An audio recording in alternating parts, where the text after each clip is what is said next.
Hello.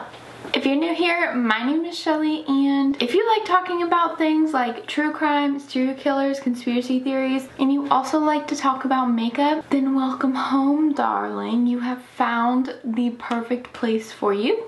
I don't know why that you was so enthusiastic. Today is, I believe, day 10 of my 13 days of Shelloween, which every year I do a 13-day countdown to Halloween, and I do a mixture of makeup tutorials and true crime videos, and sometimes I throw a different video in there just for fun, which I'm trying to do if it would stop raining. So if it stops raining, then we'll get a special video. If it doesn't stop raining, then there won't be a special video. Which, is anyone else having like really weird weather this year? Because in Oklahoma, it doesn't get cold, like cold. It doesn't get super cold outside until at least the end of November. In December, it'll get cold for a couple days, then go back warm, cold for a couple days, then go back warm. But like, it's been cold for almost a week, and it's been raining, and last night it said it was snowing and flurrying, which is really weird. Oklahoma, especially in October, I don't know what's going on. Anyways, if you haven't entered my giveaway over on Instagram yet, then go ahead and do that. In order to enter, you just have to be following me on Instagram, be subscribed to me here on YouTube, take a screenshot that you are subscribed, DM it to me on Instagram, and that is your entry. It is completely free to enter. Winner will be announced on Halloween day over on Instagram. Additionally, you can also have several extra entries because over on Instagram I'm doing 31 days of Halloween makeup looks over there. So if you share any of those to your Instagram story and tag me, then that is an extra entry. So you could potentially have 31 extra entries, or 30, I guess. Continuing on with our Halloween theme of serial killers, we're going to be talking about VLAD the Impaler today. And a lot of people already know this story because I'm sure you've learned about it in history. So a lot of people already know about this, I understand. But I think it's really interesting, so I'm going to talk about it because I want to. So journey to me as we go to Transylvania.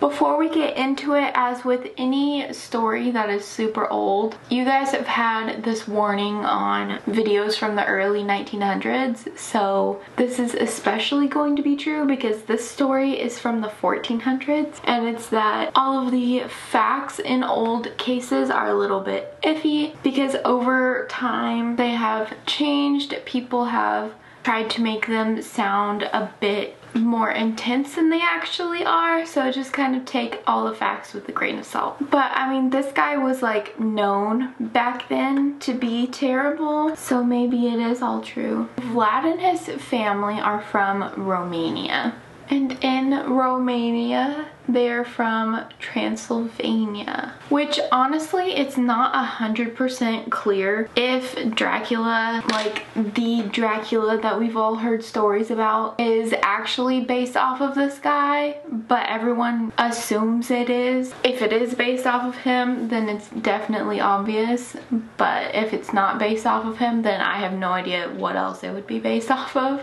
So he grew up in Transylvania, and he had two brothers and his father. His father's name was Dracula, and Dracula was a very powerful leader. Because he was a very powerful leader, Vlad and his brother were prisoners of war to the Ottoman Empire, and they weren't like prisoners because the Ottoman Empire, it was more of like an agreement that they would keep him and his brother as like a security thing for his dad, because as long as they had him and his brother, then his dad couldn't do anything to them. It was like an agreement thing, but they were also like hostages. Like, they also got an education. They didn't treat them as hostages, but that's basically what they were. So the different groups of people that were fighting were the Boyars, Saxons, and the Ottoman Empire. And as of right now, they're all supposed to be just kind of like getting along. Well, not really getting along.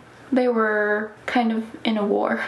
But anyways, it's not about that. So one day, the group of people called the Boyars, they turn against Dracula, and they end up killing him and his son Radu, who was with him. So whenever Vlad and his other brother heard about this, they retreated north to Trigaviste. I think that's how you say it, I'm not sure. And he was so sure that someone was gonna come and kill him. And this guy was so paranoid that he had a servant specifically hired to taste all of his food before he ate it, because he thought that someone would be trying to poison him. And he had so many security precautions that it's really ridiculous. So Vlad is over here thinking that everyone is gonna all of a sudden turn against him, because that's basically what happened with his father. I mean, these people were supposed to fight with his father. I mean, he was a powerful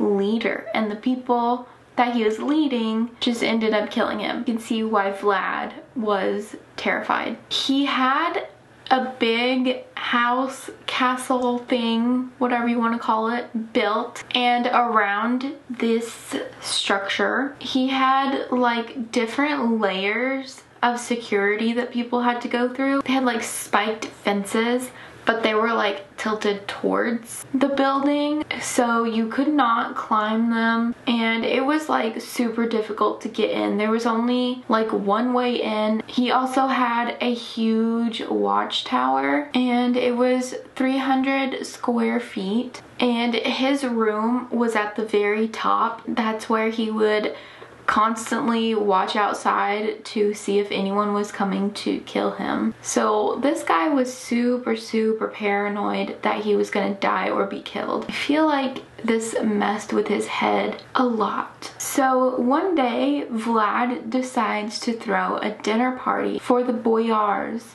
and he invites like as many as possible. 500 of these men show up to dinner, and he wines and dines them, gives them a nice meal, like it's a classic dinner party. So as I said, it was really hard to get into his house or his castle, whatever it was, and once you got in, it was just as hard to get out. Like hundreds of people came for a dinner party, and now it's like they can't leave. These are the people that killed his father, that turned on his father. So all of these people are there probably thinking that it's like an I forgive you, it's okay type thing coming from Vlad. But in reality, he just wanted to kill all of them. So they all ate their dinner. They were like, thank you so much. It was so good, it's so tasty. And then Vlad was like, cool, I'm glad. And then he orders all of his people to impale 500 of them. And let me explain real quick what impaling is. So if you don't know, the next minute or so of this, however long it takes me to describe it, so the next couple of minutes you might want to skip if you are not okay with something super gruesome, which this is kind of pretty gruesome. So impaling. So you've got this big thick stick, and on one end it's sharpened and on the other end it's rounded. So what they would do is with the sharpened side, they would either put it up someone's navel or like through someone's heart, just through their body in whatever place, and they would stick that through them, and then they would put it in the ground, and then the people would just kind of sit there until they died. And sometimes they died right away, but sometimes it took them a long time. And another way is that they would take the rounded end and put it like up. They would put it up someone's rectum, and then they would stick the pointed end into the ground. So this person would just be like on top of the stick, and then their body would slowly move its way down. So it would very slowly kill them and very slowly move its way up through the body, and it's pretty intense. So he killed about 500 of them, and then there were some left over that he just kept as slaves. So the reason why he wanted more slaves was because, or more servants, I don't know if they were paid or not, but the reason that he wanted more people to work for him was because he wanted to build a new castle. But he wanted this new castle to be on the border of Wallachia and Transylvania. It's spelled Wallachia, but I'm pretty sure it's pronounced Wallachia. But he wanted it on the border of that in Transylvania because the Saxons were in Transylvania, and it was a very wealthy city, and this guy was just slowly making his way to the different groups of people, and he just wanted to kill all of them. So in the city of Transylvania, of course they had heard about what he did to the boyars. Everyone was scared of who he was gonna come after next. So the city of Transylvania took some precautions, and the people in Transylvania just assumed that he would show up at night. So they had a city-wide curfew. This was like a very huge, rich city. So like all of the gates were kept up with, you know, like if you wanted to get into this place, it would be really hard to break in. So at night especially, they would lock up all of the gates, and everyone in the city, they couldn't leave during the night. So they would open them in the morning, everyone could leave and go as they please, but then at night they closed everyone in. So as you can probably tell, they were fully expecting him to hit at night. Like if he was gonna attack, they figured he would do it at night. He did end up attacking, but he didn't necessarily do it at night. He waited until right before they were gonna close the gates and like shut everything down, because right before they had them open, they were having as many people come in as possible. They were trying to get everyone into the city, and this is when they were super vulnerable, and this is whenever he decided to attack. And they weren't able to get everyone inside, and he slaughtered a lot of the people. And this was a city called Bursov, which is where the richer people lived, and they were all Saxons. And this is where Vlad was targeting, and he ended up killing all of the Saxons. He impaled thousands of them. What makes this even more messed up is that whenever he impaled people, he would just leave them up there. So the bodies wouldn't be buried, they wouldn't be burned, like no one did anything with the bodies. They would literally just sit up there on the spear as the person slowly died, and then after they died, they would just be there. So this guy, because he was impaling thousands of people at once, there would just be rows and rows and like an entire field of these people who had been impaled. So there is one rumor slash story, and I think that this is what gives him such a terrible reputation, which, I mean, of course he's gonna have a terrible reputation. He's impaling thousands of people. But what really made him seem even more of an awful person was after he had impaled all of these people and basically taken most of the city or all of the city, he had someone bring him a lovely dinner, and he just sat there eating his dinner, looking out at the thousands of people he had impaled. And like we said earlier, it took people like hours to maybe a day or two to die, because it was a very, very slow death. So basically, whenever he just sat there eating his dinner, looking out at all of these people, were dying and in agony and in pain, and they were probably screaming. Like, can you think of anyone who can just sit there and eat while watching this? I wouldn't want to be eating right now just talking about this. So at this point in time, he took out the boyars, and then he took out the Saxons, but there was still the Ottoman Empire. And the Ottoman Empire sent delegates to go and talk to him. And apparently, some places say that they had helped him and they had supported him in taking out the Boyars and the Saxons, but I'm not quite sure how true that part is. So a lot of people say that the reason the Ottoman Empire went to him was because they were wanting him to pay taxes because they had helped him with his endeavors. So all of the delegates are trying to reason with him, but he is just not having it. And he says that they were rude because they were all wearing a turban.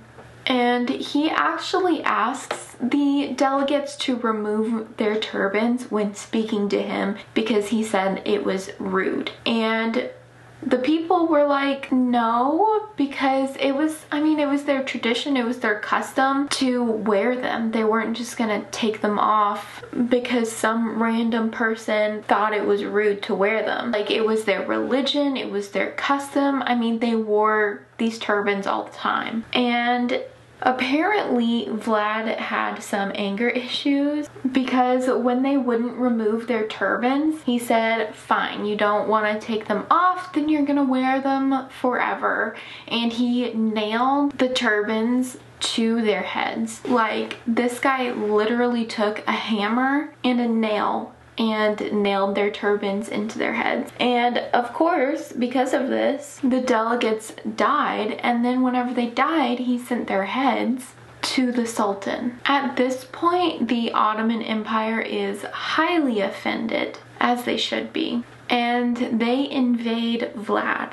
Whenever they invaded him, he escaped back to Trigaviste. But before he left, he had like the entire place burned to the ground. So whenever the Ottoman Empire got there, it was all just a bunch of fire. And he also poisoned all of the water in the wells, so they couldn't even drink the water there if they wanted to. So at this point in time, Vlad is very desperate.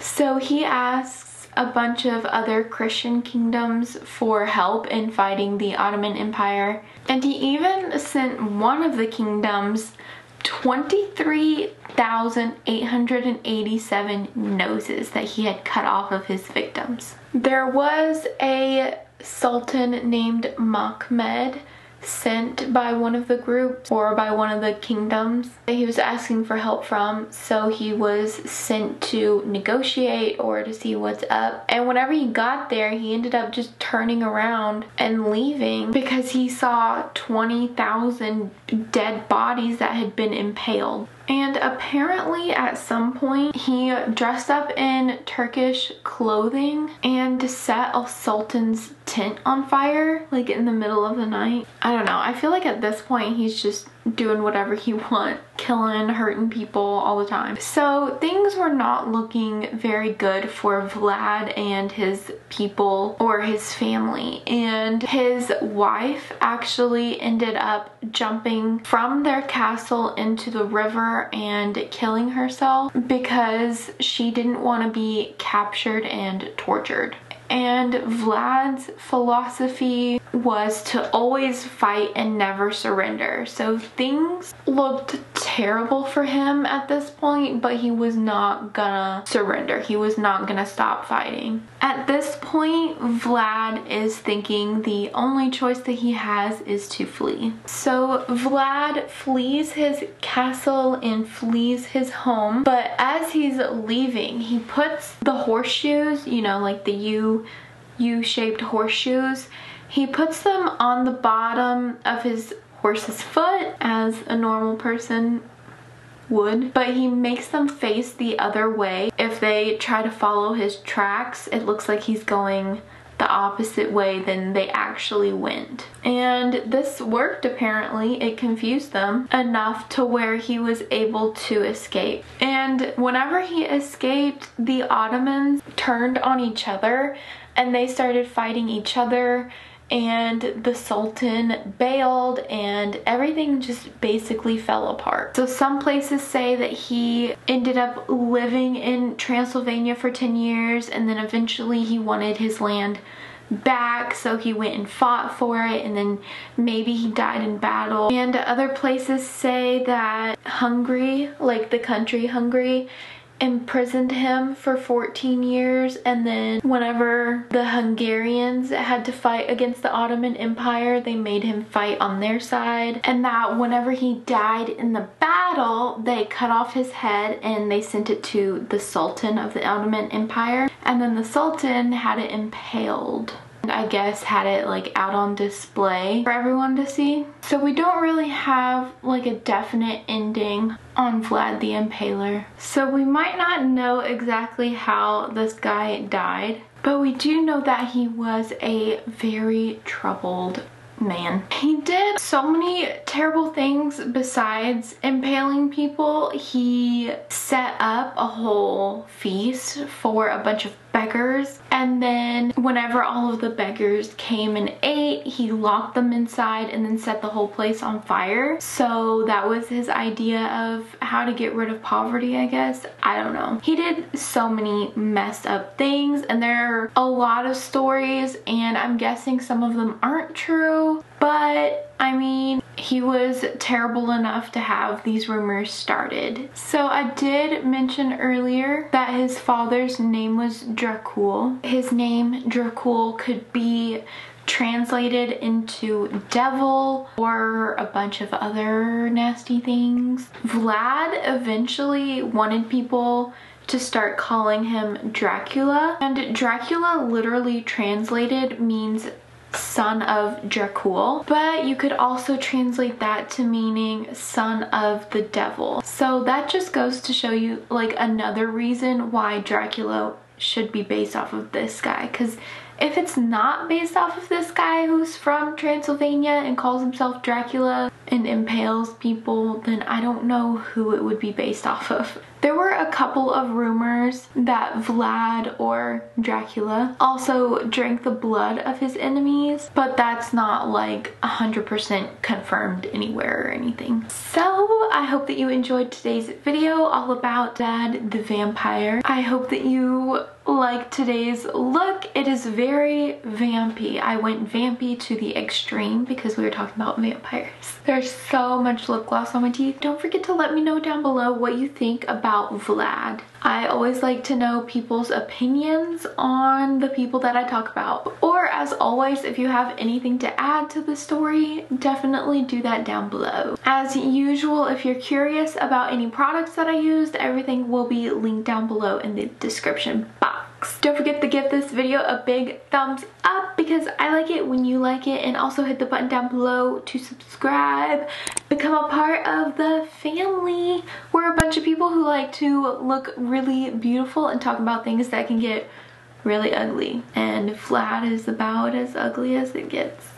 If you'd like to, go and follow me on Instagram, Twitter, and TikTok. Those are my social medias. If you want to see my makeup looks without having to hear me talk for a while, I highly suggest you go and check those out. It is all just Shellie G MUA. And yeah, that is all that I have for you today. I hope that you are having an amazing spooky season, and God bless. Love you. Bye.